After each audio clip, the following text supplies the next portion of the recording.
Student, हम लोग पढ़ रहे हैं जेनेटिक्स। और जेनेटिक्स के लास्ट क्लास में जो हमारा टॉपिक चल रहा था वो चल रहा था characteristics of the plasma gene. हम लोगों ने बता दिया था कि जो प्लाज्मा जीन की जो विशेषताएं होती हैं वो क्या क्या होती हैं, जिसमें हम लोगों ने बता दिया था वेरियस टाइप की विशेषताएं पाई जाती हैं इन प्लाज्मा जीन।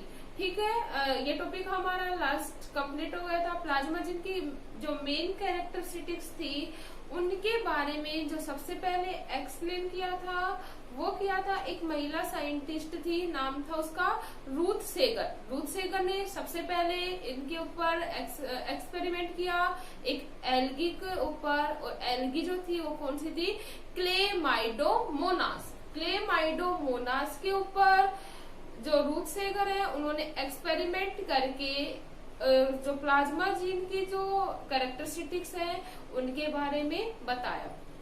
इतना क्लियर था अपना। आज का जो अपना टॉपिक है वो है transmission of plasma gene in progeny, या हम लोग बोल सकते हैं प्लाज्मा जीन का ट्रांसमिशन या संचरण किसमें, संततियों में। तो अपना टॉपिक क्या है, transmission of plasma gene in daughter cell. Transmission of plasma gene in daughter cell या पुत्री कोशिकाओं में प्लाज्मा जीन का संचरण। ठीक है, तो अपना टॉपिक क्या है, transmission of plasma gene in daughter cells. इसके बारे में भी सबसे पहले जो बताया वो बताया महिला वैज्ञानिक रूथ सेगर ने। किसने बताया भाई, महिला वैज्ञानिक रूथ सेगर ने। और इन्होंने बताया कि जो प्लाज्मा जीन का जो ट्रांसमिशन होता है इन डॉटर सेल वो 2 टाइप से होता है। कितने प्रकार से होता है, 2 टाइप से। जो फर्स्ट था वो था एक जनकीय वंशागति। क्या था अपना फर्स्ट, एक जनकीय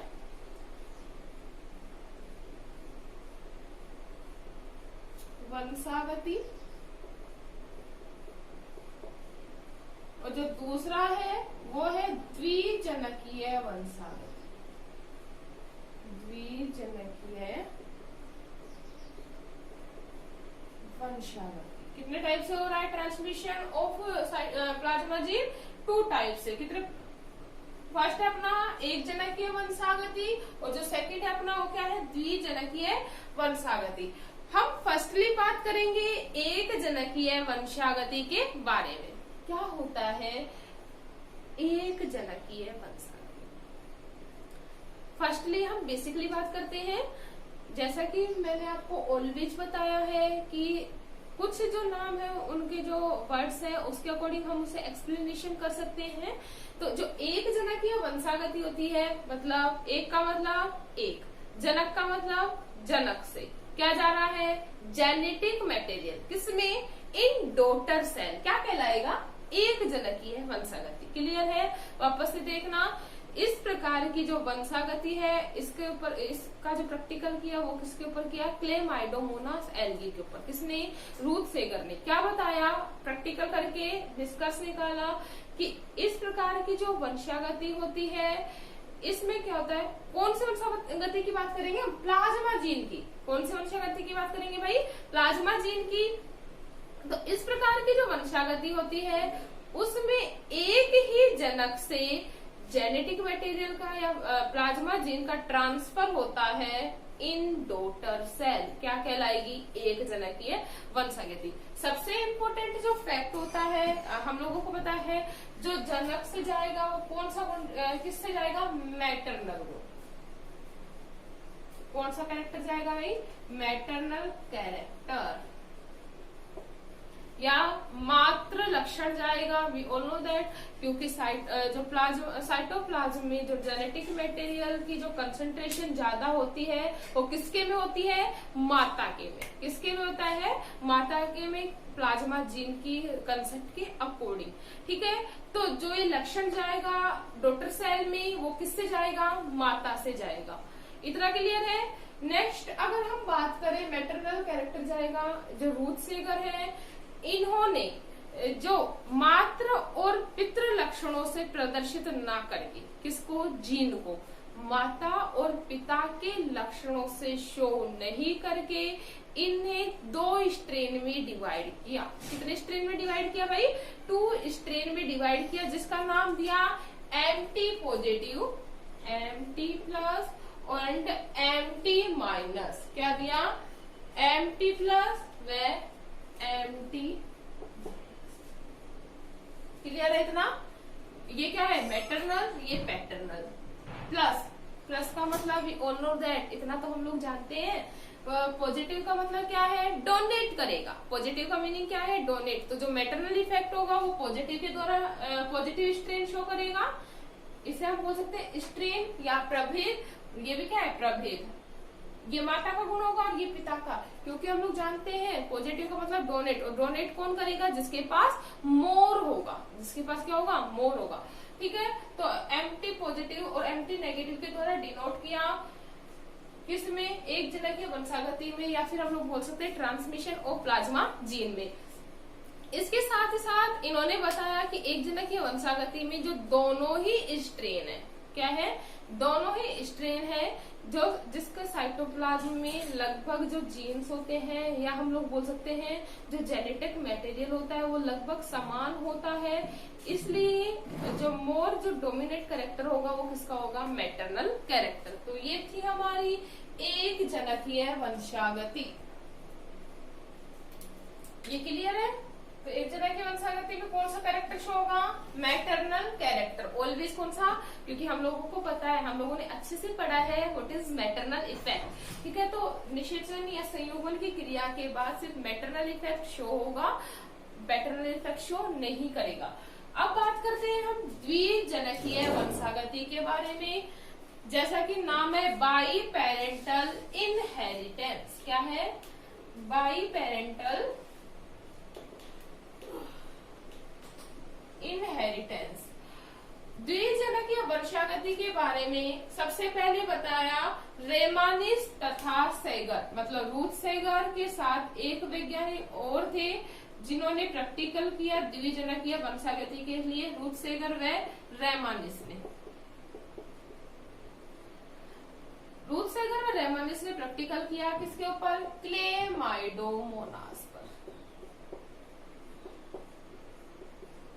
क्लेमाइडोमोनास के ऊपर प्रैक्टिकल करके इन्होंने बाई पेरेंटल जो इनहेरिटेंस है उसको एक्सप्लेन किया, और उन्होंने बताया बाई पेरेंटल का मतलब इसमें जो दोनों ही जनक हैं उनके जो जेनेटिक मटेरियल होता है वो ऑफ स्प्रिंग में या डॉटर में क्या होता है, जाता है, मतलब डॉटर में संचरित होता है, लेकिन इसकी जो फ्रीक्वेंसी होगी वो अबाउट होती है 1%। कितना प्रतिशत होती है, 1% आवृत्ति होती है प्लाज्मा जीन के ट्रांसफर की। वापस से देखना, द्वि का मतलब क्या है, 2, जनकीय मतलब जनक, मतलब दोनों ही जनकों से जो ऑफ स्प्रिंग है या जो डॉटर है उसमें प्लाज्मा जीन का ट्रांसमिशन होता है। तो यह जो ट्रांसमिशन होगा वो क्या कहलाएगा, द्विजनकीय ट्रांसमिशन या द्विजनकीय इनहेरिटेंस। लेकिन इसकी अगर फ्रीक्वेंसी की बात करें हम in reference to plasma gene, मेंडलीय रेफरेंस की हम बात नहीं कर रहे हैं, किसकी बात कर रहे हैं, प्लाज्मा जीन की। तो प्लाज्मा जीन की जो रेफरेंस की जो फ्रीक्वेंसी होगी वो अबाउट कितनी होती है, 1% होती है, और इसका जो रेशियो मिलता है वो भी मेंडलीय रेशियो से बिल्कुल डिफर होता है। क्लियर है इतना। तो ये था अपना द्विजनकीय वंशागति। अब रीजन देखते हैं कि क्या क्या रीजन है जिससे कि हमें मेंडलियन रेशियो ऑब्टेन्ड नहीं होता। तो सबसे पहले बात करेंगे मियोसिस की। किसकी बात करेंगे, मियोसिस की या अर्धसूत्रीय विभाजन की, तो अगर हम बात करें अर्धसूत्रीय विभाजन एक जनक या यूनिपेरेंटल इनहेरिटेंस में, तो यूनिपेरेंटल इनहेरिटेंस में एक ही जनक से लक्षण जाते हैं, जिसके कारण इनमें कोई भी ज्यादा चेंजेस नहीं होता। या फिर हम दूसरी लैंग्वेज में बोल सकते हैं कि इसमें पैतृक चल बीजाणु, क्या पैतृक चल बीजाणु एब्सेंट होते हैं। कौन से बीजाणु जाएंगे, कौन से जूस्पोर जाएंगे? ओनली मैटरनल या मात्रक चल बीजाणु डॉटर में क्या होते हैं? ट्रांसफर होते हैं। इतना क्लियर है। नेक्स्ट अगर हम बात करें, इस प्रकार की जो वंशागति होती है, कौन सी? यूनिपेरेंटल इनहेरिटेंस, वो पाई जाती है यीस्ट में। किसमें पाई जा रही है? यीस्ट में पाई जाती है। या फिर हम लोग नेक्स्ट एग्जांपल की अगर हम बात करें तो न्यूरोस्पोरा में, न्यूरोस्पोरा जो है प्लांट किंगडम का क्या कहलाता है? ड्रोसोफिला, न्यूरोस्पोरा में पाई जाती है। नेक्स्ट अगर हम बात करें बाइपेरेंटल में मियोसिस डिवीजन की या बाइपेरेंटल इनहेरिटेंस में मियोसिस की, तो इसमें किसकी बात करें? बाइपेरेंटल की। इसमें दोनों ही मात्रक और पैतृक से क्या जा रहे हैं? प्लाज्मा जीन तो ट्रांसफर होते हैं, लेकिन मैटरनल इफेक्ट मोर डोमिनेंट होने के कारण जो मेंडेलियन रेशियो है वो हमें ऑब्टेन नहीं होता है। क्लियर है? तो ये था हमारा बाइपेरेंटल के बारे में। अब हम बात करेंगे माइटोसिस की या समसूत्रीय विभाजन की। समसूत्रीय विभाजन के दौरान देखा गया कि क्लेमाइडोमोनास में, किसमें? क्लेमाइडोमोनास में बाइपेरेंटल जो इनहेरिटेंस है उसमें जो रेशो मिला वो 1:1 मिला या 1:1 मिला। जबकि अगर हम बात करें इन रेफरेंस टू यीस्ट, तो यीस्ट में जो ये जो अनुपात था वो इरेगुलर मिला, मतलब कोई फिक्स नहीं था।